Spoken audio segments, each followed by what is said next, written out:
자, 그렇다면 센터필드의 문을 활짝 여는 진보 보수 좌우 읽기 먼저 시작하도록 하겠습니다. 한겨레부터 조선일보까지, 조선일보부터 한겨레까지, 진보부터 보수까지 모두 다 톱파보는 이 시간 같이 한번 진행하면 좋을 것 같은데요. 오늘 제목은 이렇게 뽑아봤습니다. 진보도 보수도 윤석열 석방에 이게 맞나? 물음표. 다들 되게 당황하고 있어요. 네, 한마디로 딱 정리가 되네요. 물음표. 이거 네. 뭐야? 무슨 일이야? 하고 당황하고 있는데 먼저 경향신문은 윤석열 석방 헌법재판소가 파면으로 혼란을 종식시켜야 된다. 헌재 파면을 빨리 해야 된다. 이 얘기를 하고 있는데 의겸님이 소개 부탁드리겠습니다. 예, 경향신문 윤석열 석방에 대해서 이야기를 하고 있는데요. 대통령 윤석열이 지난 8일 서울구치소에서 석방이 됐죠. 네. 여기에 대해서 구속기간 산정 문제로 잠시 구속이 취소됐을 뿐이다. 그리고 마치 무죄 판결받은 개선 장군처럼 행세한 언행 하나하나에 다수 국민은 부하가 치솟을 뿐이다. 그러니까 모든 국민이라고 하진 않아요. 다수 국민. 다수 국민. 네. 내란 수계가 풀려난 지금 민주주의는 중대 고비에 처했다. 헌재는 법원은 내란 수계를 풀어줬지만 우리는 풀어주지 않겠다라는 시민의 목소리를 외면하면 안 된다. 그러면서 신속한 파면으로 대한민국의 국운을 다시 일으키는 최고 헌법기관의 권위와 권능을 보여주길 바란다 라면서 헌법재판소가 빨리 파면을 해야 된다 이런 얘기를 하고 있습니다. 그러니까요. 왜냐면 이것 때문에 좀 헌법재판에 영향을 받을지 안 받을지 좀 이런 얘기도 오가고 있어요. 좀 어떻게 보세요? 헌법재판소 판결에 좀 영향을 줄까요? 이게 어떻게 보면 엄연히 별개잖아요. 엄연히 이 별개죠. 탄핵이라는 것은 헌법과 법률에 중대한 위반이 있는지를 헌법재판관이 평의를 거쳐가지고 결정을 하는 거고, 지금 석방이 된 이 사건은 형사사건, 그러니까 내란죄에 대한 거잖아요. 그래서 사실은 이게 별개 사건이기는 한데, 지금 헌법과 법률에 중대한 위반 사유 중에 하나가 또 중요한 꼭지를 갖고 있는 게 일단은 내란 혐의로 일단 시작은 됐었잖아요. 이제 나중에 뭐 빼니 많이 했지만. 네네. 그래서 그 부분이 헌재가 완전히 외면하기는 어렵지 않을까 싶지만, 이게 제가 변호사로서 그리고 법률가로서 얘기를 하면 당연히 이거는 별개 걸로 봐야 된다 이렇게 생각을 합니다. 네. 헌법재판관과 이제 법률가적 양심에 따라서 보자면 별개로 다뤄야 할 사건에 가깝다. 역시나 이런 의견 같이 들을 수 있었던 것 같고요. 이 와중에 한겨레 신문은 검찰총장이 사퇴해야 된다 이런 좀 강한 이야기를 하고 있습니다. 역시 그 진보 대마왕다운 대마설인데요. 우리 진보 대마왕 한겨레가 심우정 사퇴하라 썼는데 소개 부탁드리겠습니다. 예, 한겨레 신문은 법원의 부당한 결정에 즉시 항고를 포기한 심우정에 대해서 사퇴하라는 얘기를 하고 있습니다. 윤석열 대통령 구속 취소 결정에 대한 즉시 항고를 포기했다. 우리 그 검찰은 병보석으로 풀려난 조지혁 경찰청장을 제외하면 전원이 구속되어서 재판을 받는 것과 형평성에서 어긋난다. 그러니까 윤석열만 구속을 풀어주는 것도 형평성에 맞지 않다. 그렇죠. 검찰 스스로 밝혔듯이 구속기간 산정의 경우에는 지금까지 한 번도 날짜가 아닌 시간으로 계산한 적이 없는데 법원이 종래의 관행을 깨고 시간 계산법을 들고 나왔다. 부당한 결정이라고 판단했다면 즉시 항고를 했어야 마땅하다. 그러니까 검찰이 왜 항고를 하지 않았냐. 이런 얘기를 하고 있는 이런 건데요. 비판 의견이 많은 것 같아요. 근데 검찰이 이런 때 항고를 안 하는 게 일반적인가요? 뭐 일반적이라고 할 수는 없는데 이게 지금 좀 특수한 상황이에요. 뭐 이거를 뭐 계속 얘기를 하기는 할 테지만 이게 관련된 구속 집행 정지에 대해서 검찰이 즉시 항고를 하는 규정에 대해서 그게 영장주의 원칙에 위반된다. 그러니까 영장 발부의 원칙에 위배되기 때문에 헌법 불합치 결정이 났어요. 그러니까 위헌이라는 거죠.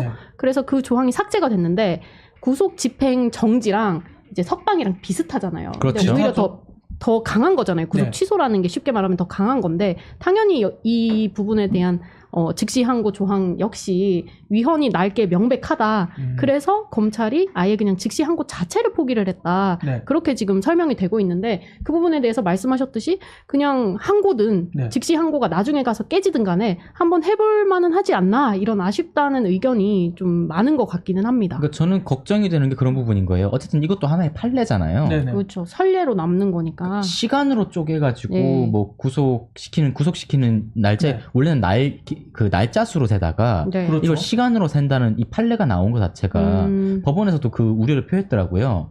지금까지 그러면 일로 세워왔던 지금의 판례들이 다 깨지는 거냐. 네. 이게 좀 두렵다 이런 얘기도 있더라고요. 그러니까 이게 법원이라는 게 이번 판결 자체가 네. 앞으로 이 판결에 영향을 끼치기도 하잖아요.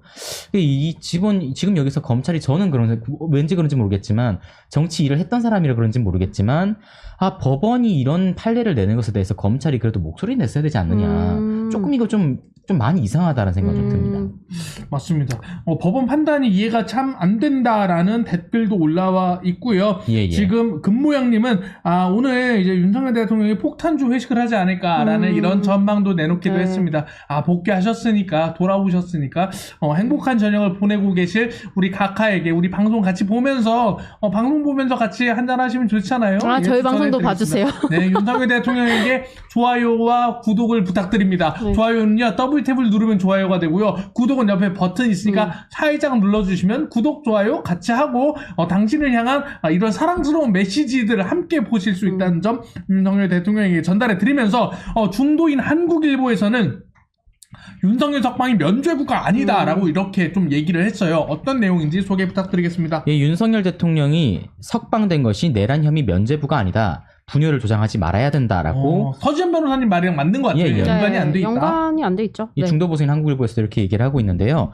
윤석열 대통령이 석방의 의미를 왜곡하지 말고 자중해야 된다. 내란죄에 면죄부를 준 것이 아니다라고 얘기하면서 대통령의 파면 여부를 가르는 헌재의 탄핵 심판과도 별개다라고 명확하게 별개죠. 얘기를 하고 있고요.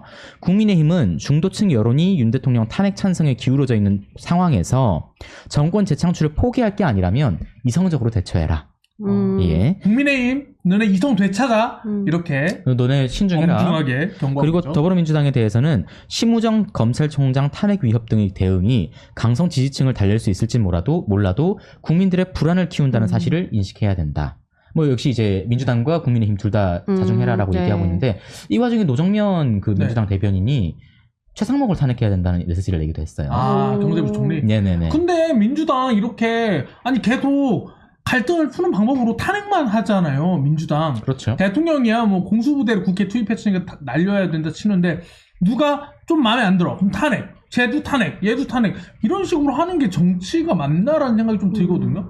맞아. 저도 그 부분에 대해서는 탄핵이라는 게 이게 그렇게 쉽게 진행되어야 되는 건 네네. 아니잖아요. 물론 이제 시국이 엄중하다 보니 그렇게 됐다고는 하지만 고 기자님 말씀처럼 문제 해결 방법이 다른 것도 있을 텐데 이제 꼭 뭔가 정치의 사법화 그러니까 뭐든지 사법으로 풀고 이제는 그게 안 되니까 사법 중에 이제 끝판왕 탄핵으로 가는 이런 그렇죠. 뭔가 이런 흐름이 이게 정말 올바른 걸까? 근데 화가 나기는 해. 심우정 검찰총장이 그럴 수 있죠. 심우정 검찰총장이 언제부터 검찰이 피의자에게 이렇게 공손한 조직이었다고 구속 취소됐으니까 항고 안 해야지 하는 거 너무 꼴보기 싫어. 근데 너무 꼴보기 싫고 너무 화가 나는데 그렇다고 다 탄핵시켜버리면 도대체 나라는 누가 운영할 것인가?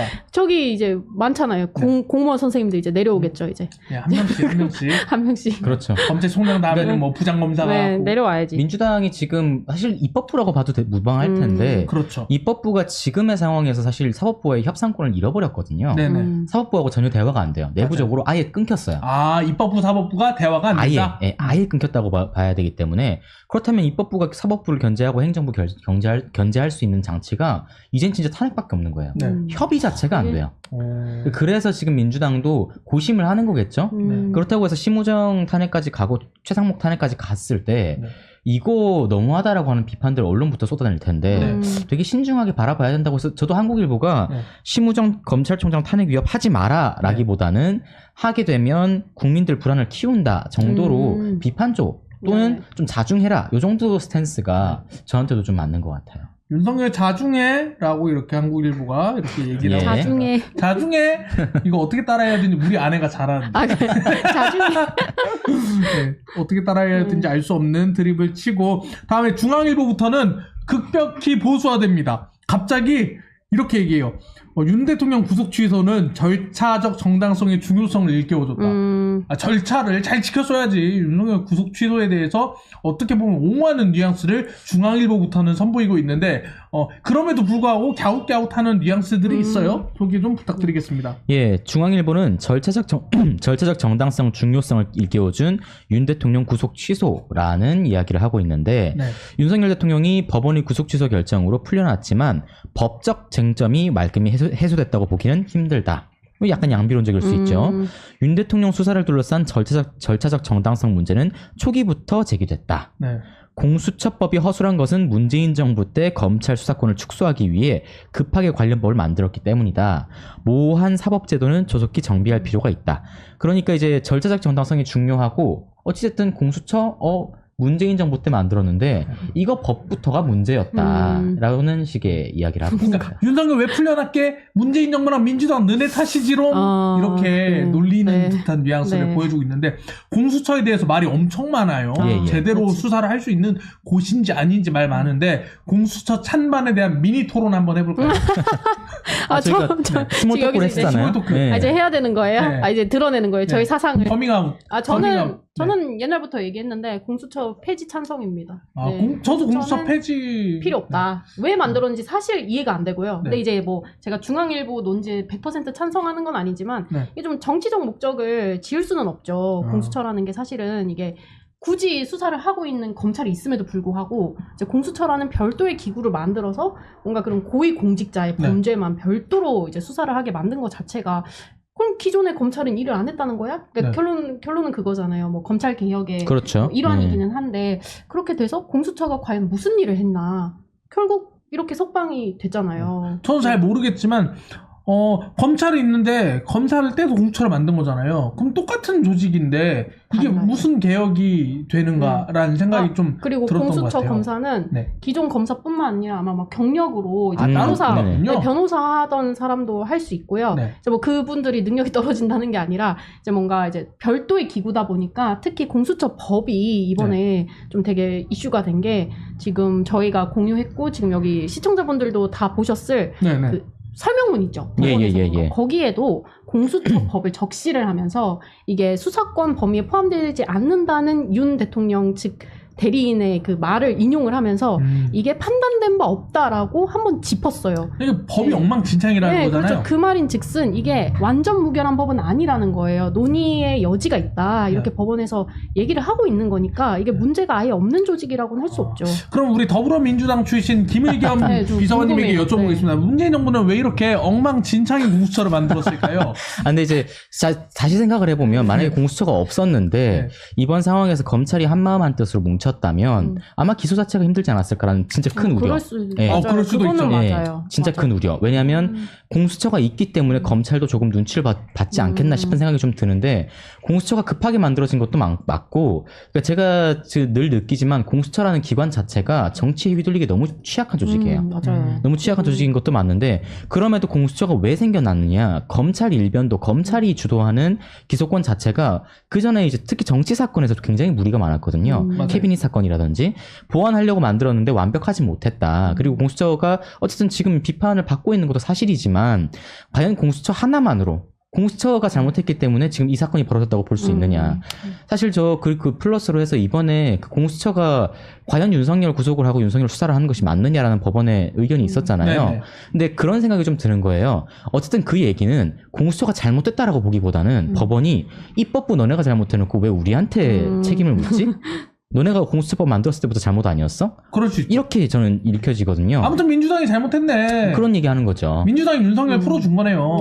그렇게 지금 법원이 얘기를 하고 있는 거죠. 우리가 책임 없다. 우리가 이거 책임져서 판결 내리지 않겠다. 입법부 너네가 책임져라. 이러고 풀어진 것 같다는 생각이 많이 들어서 결국 사실 공수처도 문제가 있다고 하면 저도 공수처가 문제가 있다는 건 동의를 하나 지금 사안에 대해서는 오히려 입법부와 사법부가 대결하고 있는 걸로밖에 안 보인다. 저는 오히려 그런 입장으로 좀 말씀드릴 수 있을 것 같습니다. 이렇게 공수처에 대한 의견이 이렇게 갈리고 있는데요. 여러분들 더블탭 누르면 좋아요가 됩니다. 더블탭 누르면 좋아요가 되고요. 옆에 구독 버튼 있으니까 구독 버튼 꾹 눌러주시면 월, 화, 수 6시 센터필드 라이브 함께 여러분 만나보고 있습니다. 마지막으로 조선일보 한번 보려고 하는데요. 이 와중에 조선일보는 검찰총장을 탄핵하려고 위협하더니 민주당 너네도 탄핵 대상이야 라고 이 와중에 민주당 비판하기 쉽지 않잖아요. 조선일보는 항상 과감한 결단을 합니다. 남들을 안 하는 이상한 포인트에서 네. 비판을 쏟아냈는데요. 말씀 부탁드리겠습니다. 예, 조선일보는 검찰총장까지 탄핵 위협하고 있는 민주당도 국헌문란 탄핵 대상이다. 이런 얘기를 하고 있어요. 네. 민주당이 심우정 검찰총장 사퇴를 요구하고 요구하고 있고 거부하면 탄핵을 추진하겠다고 얘기를 했다. 그런데 민주당은 윤 정부 출범 이후에 29건의 탄핵소추안을 발의해서 13건의 탄핵소추안을 통과시켰다. 오, 많이 또 했네. 이재명 대표를 수사한 검사들과 서울중앙지검장을 무더기 탄핵 소추했고 문재인 정부 비리를 감사한 감사원장, 방통위원장 등을 탄핵 소추해서 직무를 정지시켰다. 지금까지 헌재 결정이 내려진 탄핵 심판은 모두 기각이다. 연쇄 탄핵병이라 해도 과언이 아니다. 그러니까 민주당의 탄핵에 대해서 아주 강도 높은 비판을 하고 있습니다. 연쇄 탄핵병. 와, 이거 되게 강렬한 워딩인데요. 근데 민주당은 왜 심심하면 계속 탄핵을 하게 됐을까요? 뭐 다른 아까 방법들이 많았을 말씀하셨 텐데. 뭔가 다른 방법이 없는 걸까요? 네. 저도 궁금하네요. 그러니까 민주당이 사실 시작부터 탄핵 카드를 꺼내들었다. 저희가 생각해보면 윤석열 대통령 임기 시작하면서부터 윤석열 정권 임기 시작부터 민주당은 계속 탄핵 얘기를 했어요. 네네. 그러니까 그런 입장에서 되게 강하게 여러 사람 탄핵한 건 맞거든요. 네. 그러니까 지금 상황에서 민주당이 되게 디테일하게 사실 협조를 구해야 되는 행정부랑 사업부나 국민들한테 협조를 구해야 되는 상황인데 정작 입법부를 쥐고 있는 민주당 입장에서는 꺼낼 카드가 없어요. 탄핵밖에 없어요. 제 생각에는 의석이 너무 많아서 그래. 의석이 적을 때는 분명히 옛날에는 새누리당이랑 협조하려고 국민의당한테라도 막 그 의견을 그렇죠, 막 구하고 어떻게든 뭘 해보려고 설득하려고 그랬는데 의석이 너무 많으니까 설득할 니즈가 없는 거야. 그냥 우리 탄핵하면 되지. 내가 150석 넘으니까 되지. 그냥 해버리면 되지. 뭐하러 사람들이랑 대화를 해. 해서 이게 너무 많은 의석이라기보다는 지지율보다 의석을 많이 가져갔잖아요. 득표율보다 의석을 많이 가져가는 양당제의 폐해 때문에 민주당 입장에서는 대화할 니즈가 사라진 게 아닌가? 라는 생각이 들고 그것 때문에 정치가 실종된 게 있지 않느냐 하는데 그렇다고 해도 민주당 의원들한테 총을 이렇게 들이대면 안 되겠죠? 그렇죠. 네. 그런데 이제 윤석열 대통령은 몰라! 하고 이렇게 총을 들이대는 아주 대단한 선택을 했던 것 같습니다. 오늘 진보부터 보수까지 쭉 읽었는데 좀 마음에 드는 키포인트 있으신가요? 키포인트라. 네. 이 얘기 조금 괜찮은데? 싶었던. 근데 저는 왜 자꾸 여기에 공감이 가는지 모르겠는데 절차적 정당성은 저는 당연히 중요하다고 생각을 해요. 그건 근데 맞아요. 이게 절차적 정당성의 결과가 조금 너무 의아하기는 하지만요. 네.